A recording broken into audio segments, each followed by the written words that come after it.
அதுல சிம்ம ராசிக்கு யாரால் பிரம்மாண்டம், என்ன பண்ணால் பிரம்மாண்டம், அது ஆணுக்கு வேறு பெண்ணுக்கு வேறு என்று பிரிச்சு தெளிவா நம்ம சொல்றோம். அதுதான் ராகு கொடுக்கிற மாயம். அந்த மாயம் என்ன கொடுக்கிறது? உறவை என்று அவர் மதித்தாரோ இன்று மக்கள் மத்தியில் மேலும் மேலும் எந்த உறவா இருந்தாலும் சொல்றீங்க. ராகு கொடுத்த மாயம் என்பதற்கு கரண்ட் சிஎம்ஏ உதாரணம். அப்போ சிம்ம ராசியில் ஆண் பிறந்தாலும் அல்லது ஆண் கிரகம் நின்றாலும் தசையாக நடக்கும் பொழுது தனக்கு மேலானவர்களை எப்பொழுது ஒரு ஊக்கியாக இருக்க வேண்டுமே தவிர, சிம்மத்துல எந்த ஒரு பெண் கிரகம் நின்றாலும் அல்லது பெண் பிறந்திருந்தாலும் தன்னை உயர்த்தி கொள்ளக்கூடாது. அதுக்கு தான் சிம்ம ராசி பெண்கள் தன்னுடைய இயக்கங்களை, கனவுகளை தன்னுடைய குழந்தைகள் மூலமாக நிறைவேற்றிக் கொள்ள வேண்டும். இன்று வரை அநாத ஆசிரமங்களும் தத்துவார்த்த குழந்தைகளும் அல்லது பிறருக்காக வாழ்கின்ற உதவிக்கரங்களும் நடத்துறாங்க பாத்தீங்களா, அதுல பெரும்பாலும் சிம்மராசி பெண்கள் இருப்பாங்க. இது ரெண்டும் ஒழுங்கா நடந்தா மட்டும்தான் சிம்ம ராசிக்கு ராகுவால் யோகங்கள் கிடைக்கும்.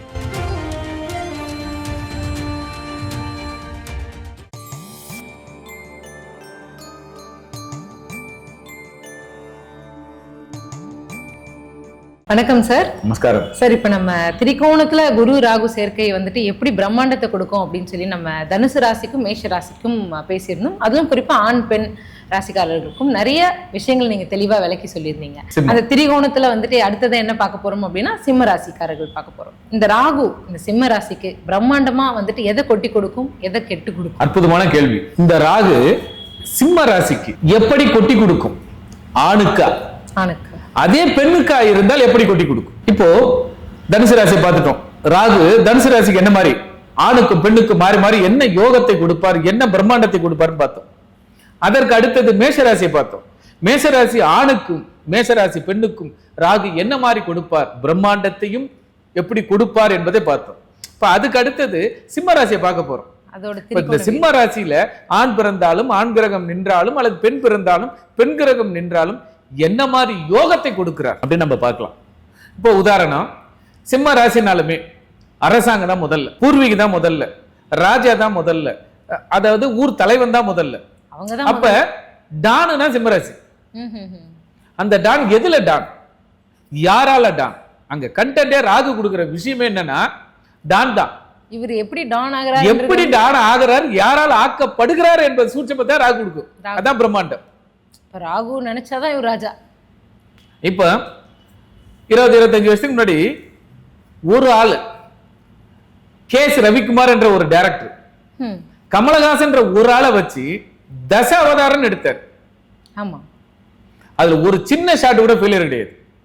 ஒரு மனிதனை 10 விதமான கேரக்டர் மாத்தி பிரம்மாண்டத்தை கொடுத்து இன்றைய நிலைமை வரை, எதிர்கால நிலைமை வரை கேஸ் ரவிக்குமாருக்கு பேர் உண்டு. ஓகேங்களா? அது பிரம்மாண்டம். அதற்கு அடுத்தது ஒருத்தர் வர்றாரு, சங்கர்னு வர்றாரு. ஒரு ஆளை 2 விதமா கொடுத்து பிரம்மாண்டத்தை கொடுத்துறாரு. ஒரு ஆளை 10 விதமா கொடுத்த பிரம்மாண்டமும் ராகுதான். ஒருத்தரை 2 விதமா கொடுத்து அந்நியன் என்ற கேரக்டரை கொடுத்து மக்களை பிரம்மாண்டத்தின் உச்சத்தை கொண்டு போறார். அப்ப சிம்மம் என்றால் ஆளுமை. அதில் யாரால் ஆளுமை, யாரால் பிரம்மாண்டம், ஆணுக்கு யாரால் பிரம்மாண்டத்தை கொடுக்க முடியும், பெண்ணுக்கு யார் பிரம்மாண்டத்தை கொடுக்க முடியும் என்பதுதான் இந்த சேனல் மூலமா நம்ம விரிவா சொல்றோம். கண்டிப்பா ராகுனா பிரம்மாண்டம் எல்லாருக்கும் தெரியும், எல்லோரும் சொல்லுவாங்க. ஆனா யாரால் பிரம்மாண்டம்? ராகு அந்த சிம்ம ராசிக்கு எப்படி பிரம்மாண்டம் தான். அதுல சிம்ம ராசிக்கு யாரால் பிரம்மாண்டம், என்ன பண்ணால் பிரம்மாண்டம், அது ஆணுக்கு வேறு பெண்ணுக்கு வேறு என்று பிரிச்சு தெளிவா நம்ம சொல்றோம். இப்ப உதாரணம், சிம்ம ராசியில ஆண் பிறந்ததுன்னு வச்சுங்களேன், அவங்க அண்ணன் தான் பிரம்மாண்டம். மூத்தோரை எப்பொழுது மதிக்க கற்றுக்கொண்டானோ அவன் வாழ்வில் எல்லா வசதிகளும் கிடைக்கும்.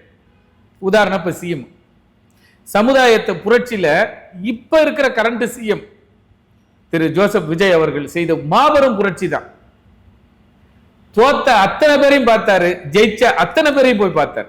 ஒரு சிஎம்மா இருந்து எதிர்கட்சி தலைவர், ஒரு கட்சி எம்எல்ஏ, ரெண்டு சீட்டு எம்எல்ஏ பேதம் பார்க்காமல் மூத்தோர் அத்தனை பேரையும் பார்த்தார். ஜெயிச்சவர் வேற, தோத்த வேற.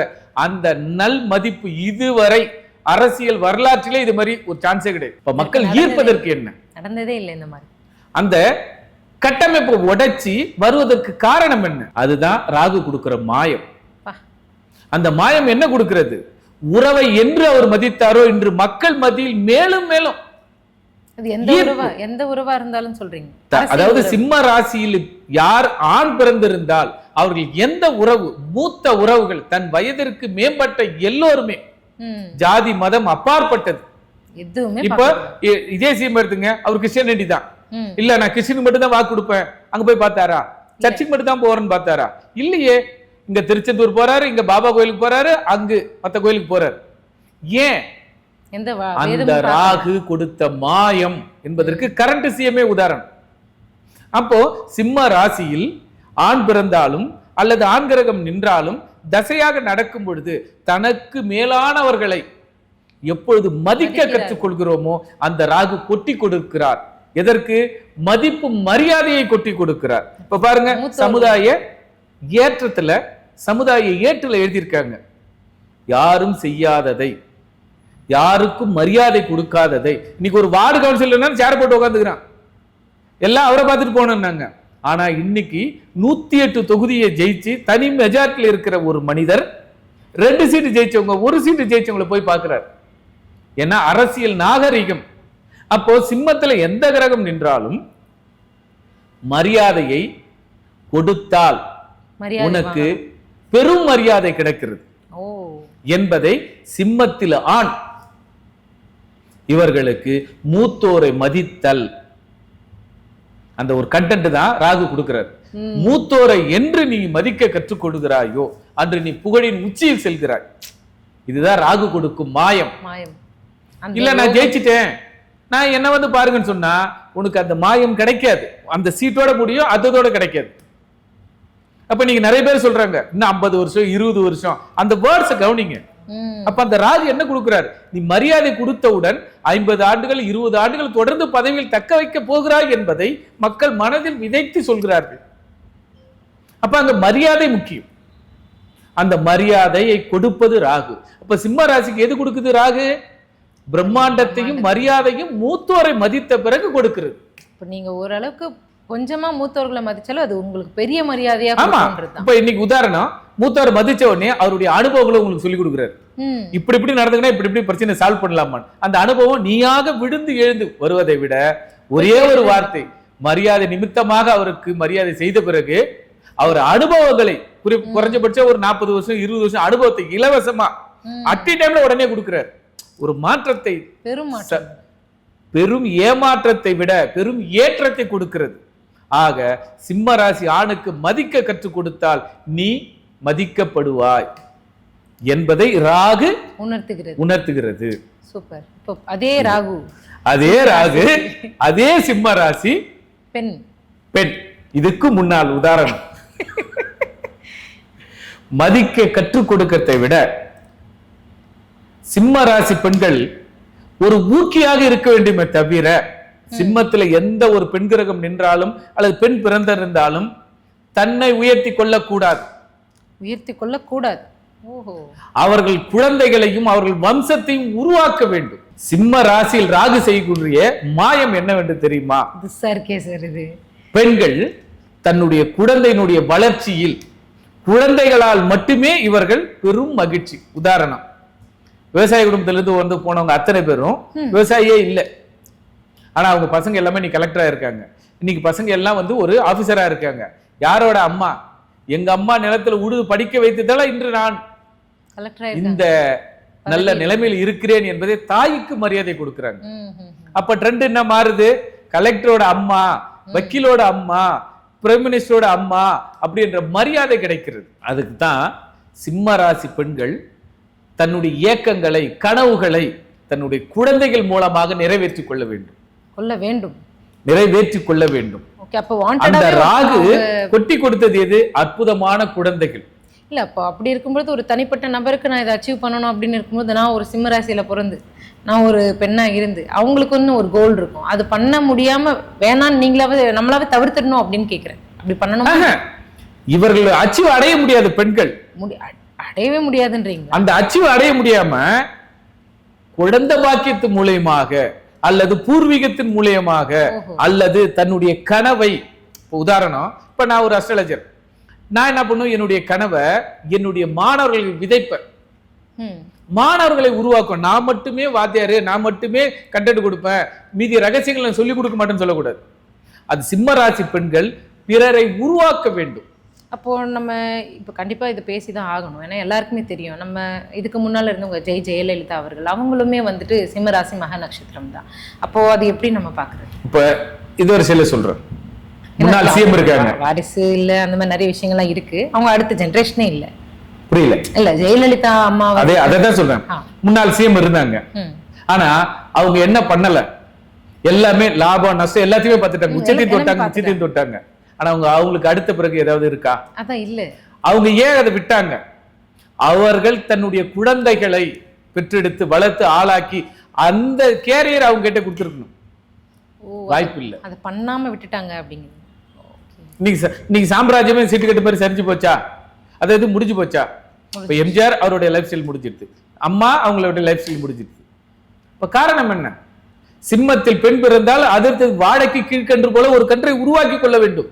இல்ல, ஆனா நீங்க சொன்ன அந்த விஷயம் வந்து அவங்க ஜெயிக்க வேணாமோ இல்ல ஜெயிக்க விடாது அப்படின்னு சொல்லும்போது அவங்க ஜெயிச்சிருக்காங்க தானே ஒரு பக்கம். ஆமா, காலம் ஜெயிக்க வச்சுது. ஆனா காலம் இப்பொழுது அவங்களுக்கு மற்றவைகளை கொடுக்கல, எதுவுமே இல்ல, முடிச்சு போச்சு இல்லையா? அவங்களோட முடிஞ்சு போச்சு. சிம்மராசி பெண்கள் அவங்களோட முடியக்கூடாது. அடுத்தது வாழ்க்கை கீழ்கன்று குழந்தைகளை அடுத்தடுத்த லெவலுக்கு அல்லது அடுத்தடுத்த விதைகளை விதைச்சு அவங்கள கொண்டு போகணும். அப்படி அந்த மாதிரி இப்ப இவங்க மட்டும் உதாரணமா வந்து நம்ம தெரிஞ்ச ஃபேஸ்ன்னு நம்ம சொல்றோம், தெரியாத நபர்கள் நிறைய பேர் இருப்பாங்க இல்லையா? சிம்ம ராசியில் பிறந்த பெண்கள் அனைவருமே உங்களை மட்டுமே முன்னிறுத்தி கொள்ளாதீர்கள். ஏனென்றால் முடிவு உங்களுக்கு சுபமாக வராது. ஆனால் சிம்ம ராசி பெண்கள் உங்களோடு தர்மத்தையும் தர்மத்திற்கு குழந்தைகளை வளர்த்து ஆளாக்கி விடுங்கள். உங்களை தாண்டி அவர்கள் வளர்ந்து காலங்காலமாக புகழோடு நிற்பார்கள். இங்க சிம்மராசி பெண்கள் ஒரு வரியில் சொல்ல வேண்டும் என்றால் சுயநலத்தோடு இருந்து விடாதீர்கள். ஏனென்றால் சிம்மராசி பெண்களுக்கு சுயநலம் சற்று அதிகம். அந்த சுயநலம் அவர்கள் வம்சத்தை வாழ வைக்காது. ஆனால் இங்கு ராகு கொட்டி கொடுப்பது என்னவென்றால், உனக்கு கொடுத்தேன், உன்னோடு மட்டுமல்ல, நீ வளர்க்க வேண்டும், பூர்வீகத்தை வளர்க்க வேண்டும், தர்மத்தை வளர்க்க வேண்டும், குழந்தைகளை வளர்க்க வேண்டும் என்ற கட்டுக்கோப்பின் படிதான் ராகு சிம்மராசி பெண்களுக்கு கொடுக்கப்பட்டது. அதான் யோகம். நீங்க சொன்ன வார்த்தையில இருந்தே ஒரு கேள்வி, வளர்க்க வேண்டும் அப்படின்னு சொல்றீங்க. பெற்றெடுக்கவில்லை என்றாலும் பரவாயில்ல, வளர்க்கணும் அப்படிங்கிறது தாராளமா எடுத்துக்கலாம். அதாவது தத்து எடுத்துக்கலாம். ஆனா நமக்கு அடுத்தது ஒரு ஆள் டிக்ளரேஷன் கொடுத்தா மட்டும்தான் உங்களுக்கு ராகு இந்த ஜென்மாவில் கொடுத்திருக்கிறார். அதுதான் ராகு வந்து சிம்ம ராசி பெண்களுக்கு கொடுக்கிற யோகம். சூப்பர். அப்ப சிம்ம ராசியில பிறந்துட்டு சுயநலமா இல்லன்றதை விட எனக்கு அடுத்தது இவன், எனக்கு அடுத்து இந்த குழந்தைய வளர்க்கிறேன், எனக்கு அடுத்தது வளர்க்கிறேன் அப்படி என்று வாழைக்கு கீழ்கன்று போல வளர்க்கின்ற யோகத்தை கொடுப்பவர்கள் ராகு. அதை இன்னொரு சில சொன்னோம்னா, இன்று வரை அநாத ஆசிரமங்களும் தத்துவார்த்த குழந்தைகளும் அல்லது பிறருக்காக வாழ்கின்ற உதவிக்கரங்களும் நடத்துறாங்க பாத்தீங்களா, அதுல பெரும்பாலும் சிம்மராசி பெண்கள் இருப்பாங்க. தன்னால்வர் துண்டுகள் இருக்குன்னு சொல்றேன் இல்லையா, அதுல இருக்கிற அத்தனை பேருமே பாருங்க அந்த பெண்கள் சிம்மராசியில இருப்பாங்க. அதிகமான நபர்கள் வந்து சிம்மராசி பெண்கள் இருப்பார்கள். அதுவே ஒரு அமைச்சராகவோ ஒரு நிர்வாகம் வகிக்கிறவங்களா தான் அண்ணன் தம்பி பெரியப்பா பெரியம்மா எல்லாரும் இருக்கிறாங்கன்னா ஆண் ராசியா இருக்கும். சோ சிம்ம ராசிக்கு ராகு கொடுக்கும் யோகம் இதுதான். ஆணுக்கு மூத்தோரை மதிக்க வேண்டும், பெண்ணுக்கு வம்சத்தை வளர்க்க வேண்டும். இது ரெண்டும் ஒழுங்கா நடந்தா மட்டும்தான் சிம்ம ராசிக்கு ராகுவால் யோகங்கள் கிடைக்கும். அந்த யோகத்தை அனுபவிக்கக்கூடிய அந்த ஒரு இது இருக்கும். அவரோட தியரியில இப்படி எடுத்துக்கலாம். ராகுவோட தியரியில ஆண் மூத்தோரை மதிக்க வேண்டும், பெண் தன்னுடைய குடும்பத்தாரையும் வம்சத்தாரையும் வளர்க்க வேண்டும். இதுதான் ராகு கொட்டி கொடுக்கிற சிம்ம ராசிக்கு யோகம். சூப்பர் சார், ரொம்ப அருமை. நிறைய பேருக்கு வந்துட்டு ஒரு கண் திறப்பு வீடியோவா இது இருக்கும் அப்படின்னு நினைக்கிறேன். ரொம்ப நன்றி.